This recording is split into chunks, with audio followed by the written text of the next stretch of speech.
I think we have the power to understand technology. I mean, do not be afraid. I mean, all we need is to study, understand, investigate, and then take control of it because it's a very, very positive thing for humanity.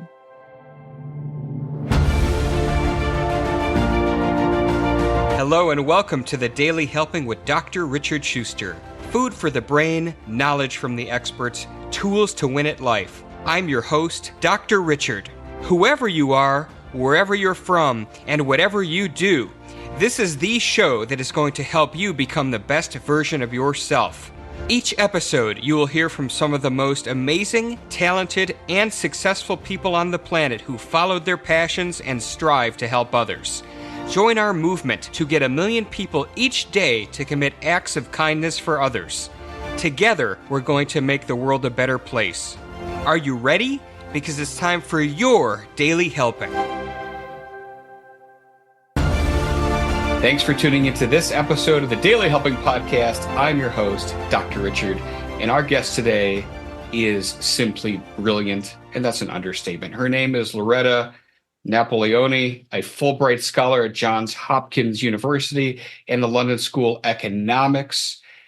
So much I can tell you about her. I'm gonna skip a little bit of her story, but I will tell you that her books have been published in 21 languages. She's an international speaker and contributor to several newspapers around the world, a commentator for BBC, Sky, CNN, and many media outlets. And she has a number of best-selling books internationally, including Rogue Economics, Maonomics, and The Terror Nation. My goodness, there's so much we get to talk about today, Loretta. In particular, her newest book, Technocapitalism, The Rise of the Robber Barons and the Fight for the Common Good, which is now available everywhere. Loretta, welcome to the Daily Helping. It is awesome to have you with us today. Well, thank you so much for inviting me. It's my pleasure. We're definitely going to dive into your book, but you've done so much, and I want to kind of jump into the Loretta time machine. Tell us what put you on the journey you're on today. Well, it's a very, very unusual story. So when I was growing up, my best friend was somebody called Alessandra, and she became a member of the Red Brigades. So she became a terrorist.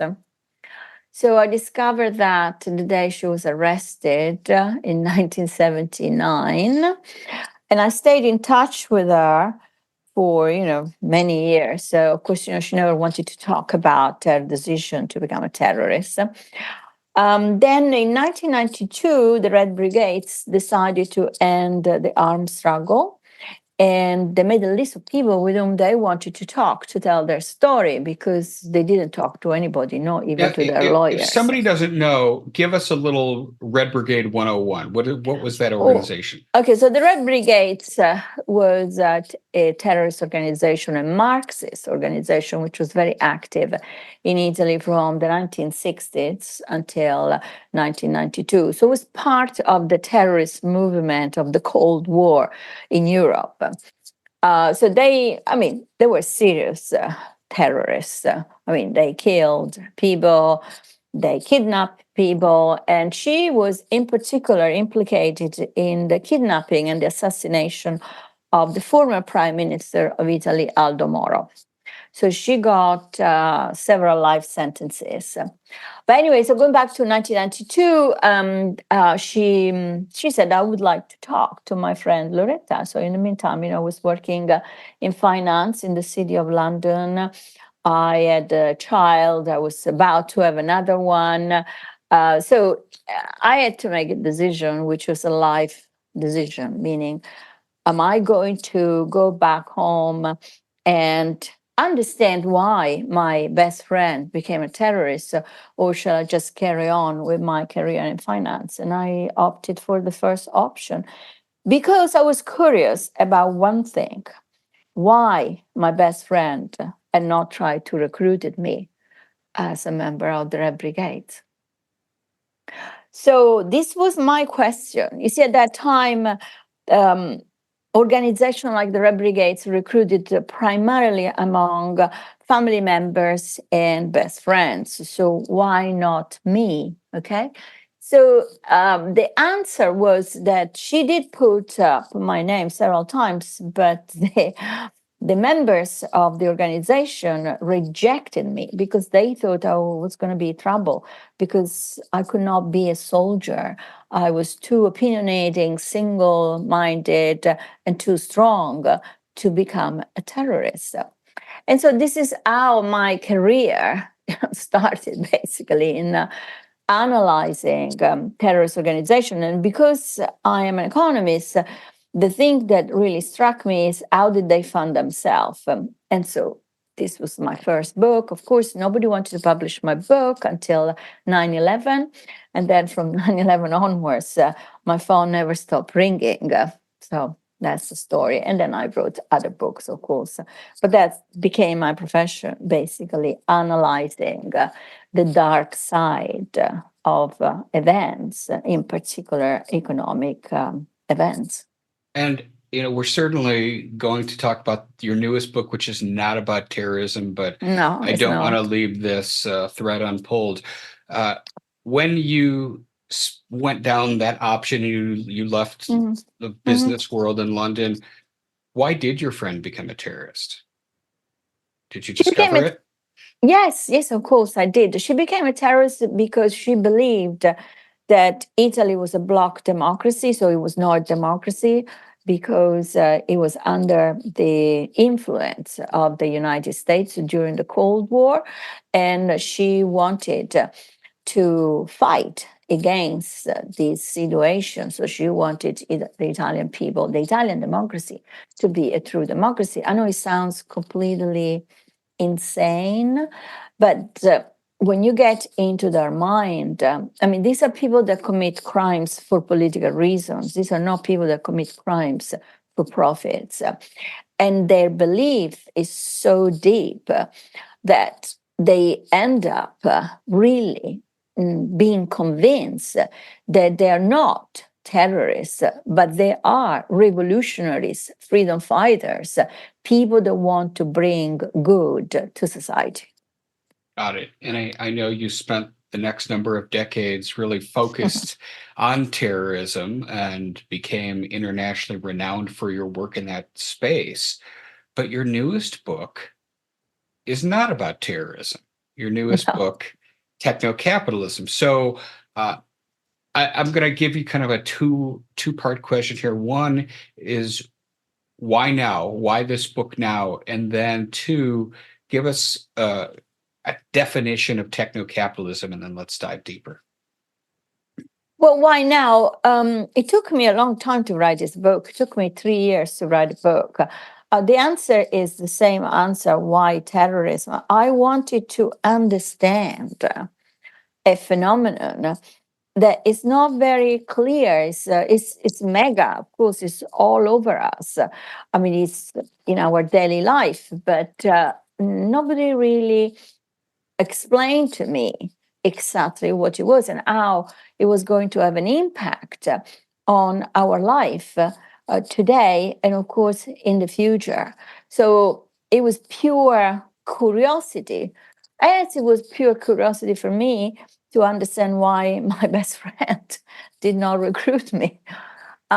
What is techno-capitalism? Well, I would say that techno-capitalism is a degeneration of the classic capitalism, and this is why in the subtitle we have the robber baron. So we have a very small group of individuals and companies which have managed to produce technology, control technology, and profit from this technology, not for the common good. So we are consumers and users at the same time of something that is not generating that degree of good that it should for our society, because technology is positive, is absolutely not negative. We could solve many of our problems. I mean, think about climate change through technology, but we are not able to do that because we don't understand.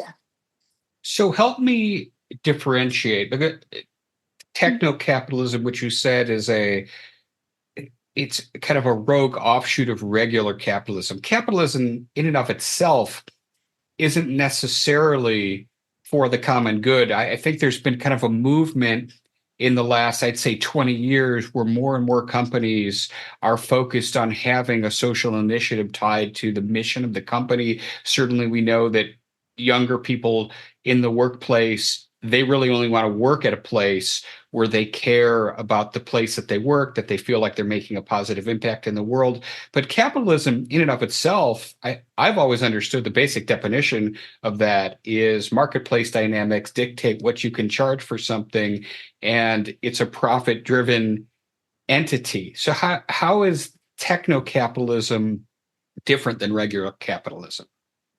Well, what we have to look at is that technology is a major revolution in the status quo, in the way we live. And capitalism, at the very beginning, was produced by the Industrial Revolution. So the Industrial Revolution was major innovation in technology, which produced a very positive impact upon society. Now, it is true that there was exploitation, vast exploitation at the beginning, but it's also true that in the long term, produce, the welfare and, the life that we have today. So look at, for example, the trade unions. I mean, we had, peasantry before the Industrial Revolution, where people were serfs, basically. So we had a feudal system where individuals did not even know that they own an asset, which was their labor. And then, Industrial Revolution comes, they get exploited, but through that exploitation, they become conscious of what they have to sell, i.e. labor. And so they get united and form the unions.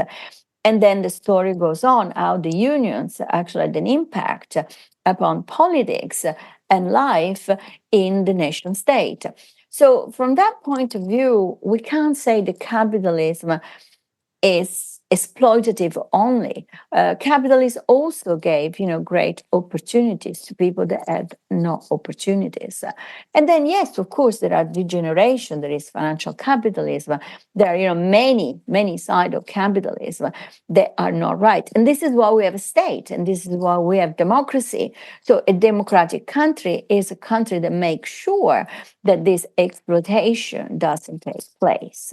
So this is more or less a summary of the impact of the Industrial Revolution, the positive impact of the Industrial Revolution.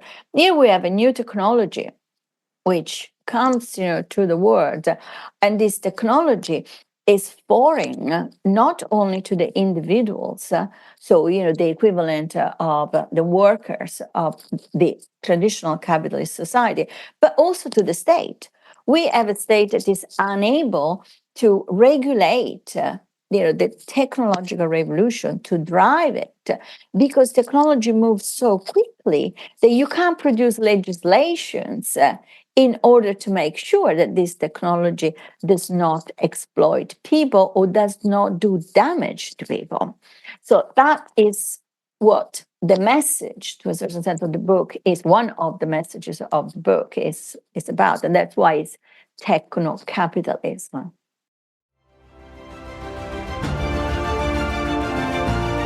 Hey guys, Dr. Richard here. For the past 7 years, I've been privileged to bring you incredible guests who are changing the world and can help you become the best version of yourself. I'm really excited to share with you a new quiz that I created based on my clinical training that will curate for you a custom list of my top episodes and actionable strategies to help you wherever you are on your journey. All you need to do is go to drrichardschuster.com to take it, and it's 100% free. You'll be taking the next step on the journey to unlocking the power of you, and I can't wait to see where you'll go.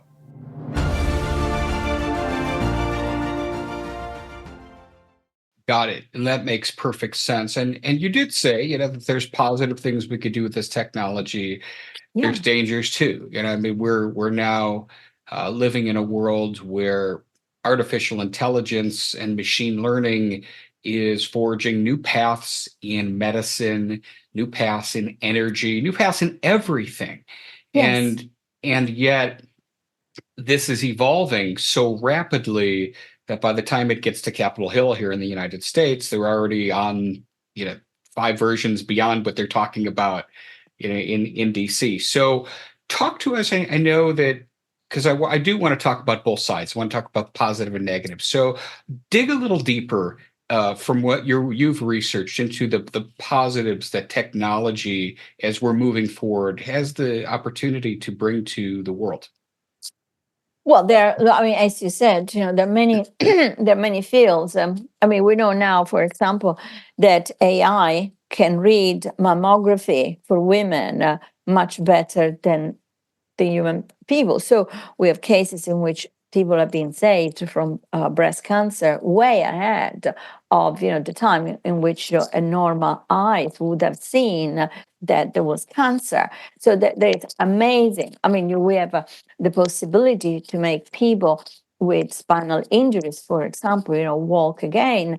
We have I mean, it's the application to medicine is immense, but we also have the possibility to harness the energy of the sun from space and provide, free and clean energy to the entire planet. Now, all of this is, of course, happening only if it's commercially viable, because of course we are in a capitalist society, so you have to make money, through your invention. But unfortunately, in the case, for example, of energy, unfortunately, we're not there yet. So there is still a time lag, and this is where the role of the state should be very important, because the investment that we're talking about in certain field, the application of technology for the common good, is so vast, so massive, that without the participation of the state, it will probably take too many decades. I mean, we may end up being a situation where climate change will be beyond our control and reach. So what I say in the book, I say the partnership between the private and the state sector is fundamental in order to harness this technology for the society, for the common good. The negative side, of course, is the side that you can see the temptation to make a quick buck using technology, because you have potentially a market of billions of people. So you're not anymore constrained by the national borders of the various countries, but you can go global in real time. So let's talk about TikTok, for example, which is in the news in these weeks. So the danger of TikTok for young kids, for example, is massive, because you have an algorithm that basically maps what is your taste, what are your dreams, what do you want to do, and then the algorithm, of course, feeds you whatever it is that appeals to you. Now, it can be a negative thing. So you have cases of children that have eating disorders. We are targeting with videos of people with eating disorder, which compounds their problem. The pornography. I mean, you can talk about anything. Now, of course, you have an algorithm. Now, the algorithm has been created in order to maximize the appeal of TikTok to the masses, so to the global market. And then in the positive and in the negative, it actually works like that. We need a way to control this negative impact of technology, because the negative impact can actually be so serious that we may actually disintegrate the society. We actually can harm the concept of the nation state also, because whoever controls these social medias, or let's call it the algorithm, to simplify, is becoming more powerful than the society and the state. I love this conversation. I actually did my doctoral dissertation on the impact that personal technology has on mental health. Okay. And So so this is a very near and So dear topic to me, which has horrified me for years. And so I want to ask you the question, because you've said, and I agree, that the technology moves faster than governments can regulate it. If that's the case, and you talked about TikTok, and what people don't realize, not just TikTok, but social media in general, because the algorithm tunes into your personal interests, as Loretta mentioned here, it's basically like taking a hit off of a cigarette every time you watch a new video or somebody likes your post, right? Like it's a dopamine hit, which is it's a pleasure hormone, and you feel good and you get addicted to it. So if the technology moves faster than the government can regulate it, and that's all governments can regulate it, what do we do? How do we as citizens have any measure of control here, other than just shutting off our phones and not using it? Well, I think, self-discipline is not going to work because, as you say, it is addictive, it gives you pleasure, and also it requires a maturity. Then I'm talking about the younger generation. I mean, my generation, I'm going to be 70 next year, so my generation is more self-discipline, but also is more in tune with technology, so that I can go days without, looking at my Instagram, and I'm okay. But when you're brought up in that way, having that companion, that extension of yourself, an extension also of your social group, or your even family, is going to be very, very difficult self-discipline. So I think, the way forward would be for the state to set up task force which are specialized in this field. Because, I mean, one of the problems I discuss in the book is that I introduced this concept of present future. So we basically live in the present, but in reality, we're already living in the future, because technology moves so fast that what was yesterday is already the day after tomorrow. So that creates anxiety in people, because people do not understand. I mean, our brain is not built up to move so quickly. So imagine, a government which, by definition, is low.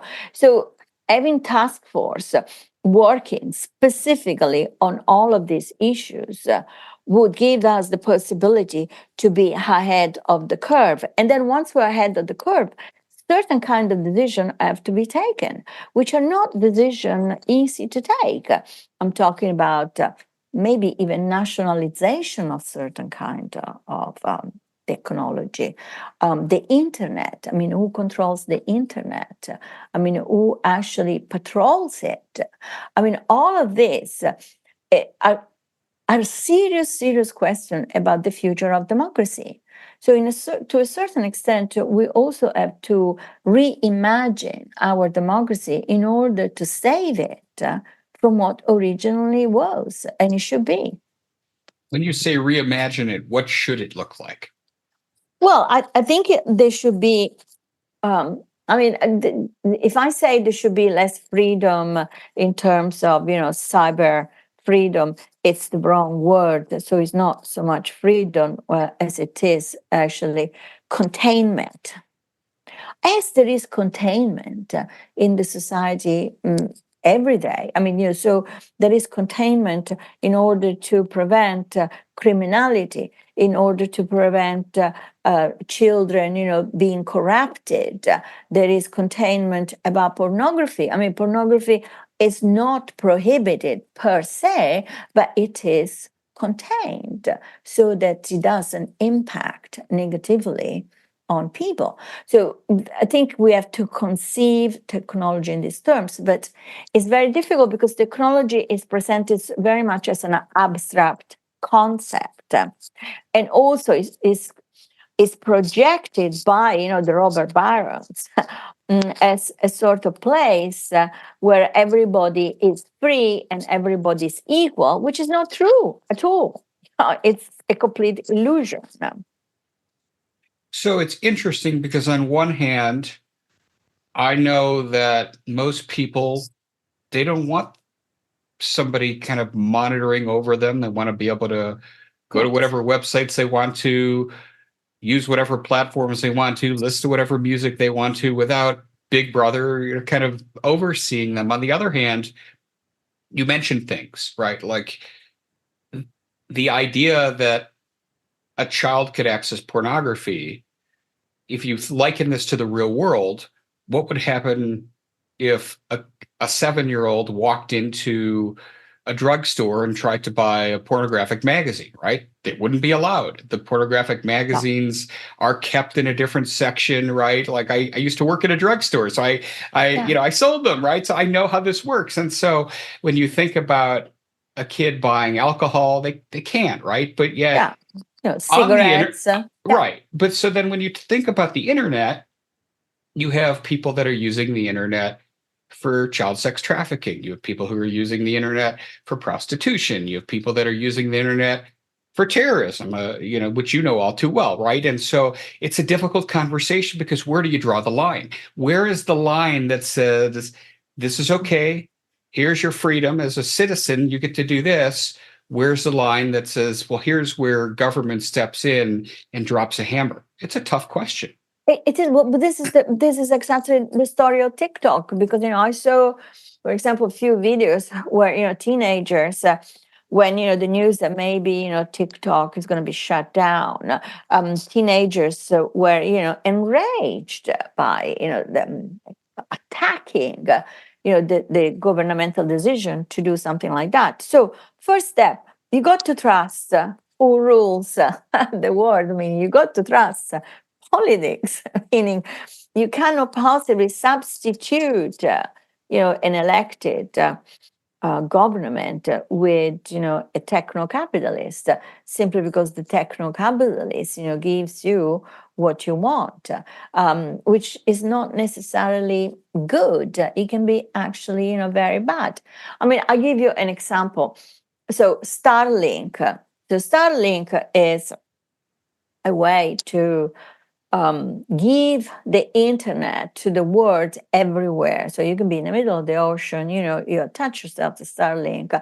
And this is because, there has been the decision from some of these techno-capitalists. So we're talking about Bezos, but we're talking about Musk.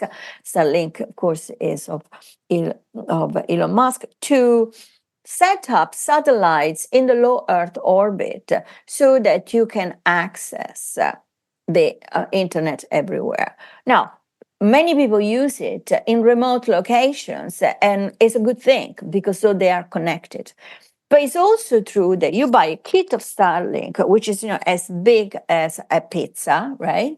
And then you can take it everywhere. So now we have terrorist organization, warlords, Sudan. I'm talking about also in the war in Ukraine. I'm talking about Syria or in Iran. They are actually using this connectivity that is given to Starlink to bypass the blockage done by the various political forces.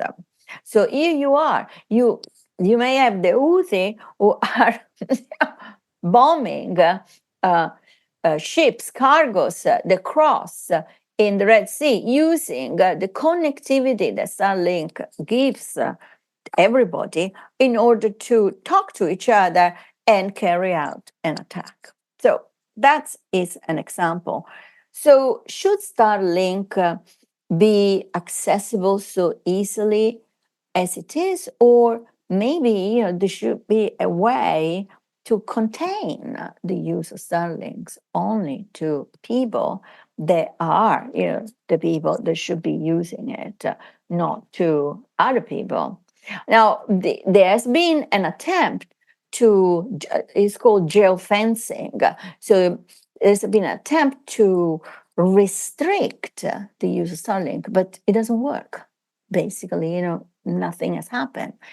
So question is the low Earth orbit and the potential of the low Earth orbits domain of these robber barons, or is it domain of the population of the Earth? So these are huge questions that we have never, addressed because we've never been in this situation. But we are at the point where maybe we should. It's a very complex topic, as you said. I didn't know that terrorists were using Oh Starlink. yeah. It makes intuitive sense. I mean, we've heard that the 9/11 Yeah. terrorists had burner cell phones, so they couldn't be tracked by Yes. the FBI because they would use a phone, call whoever they needed to call, drop that phone in a trash can, pick up another prepaid phone to do the same thing. It's another example of that, and yet, there are places where Starlink is able to bring connectivity to Yes. places that otherwise wouldn't have it. So Yeah. But you see, the responsibility, this is the issue.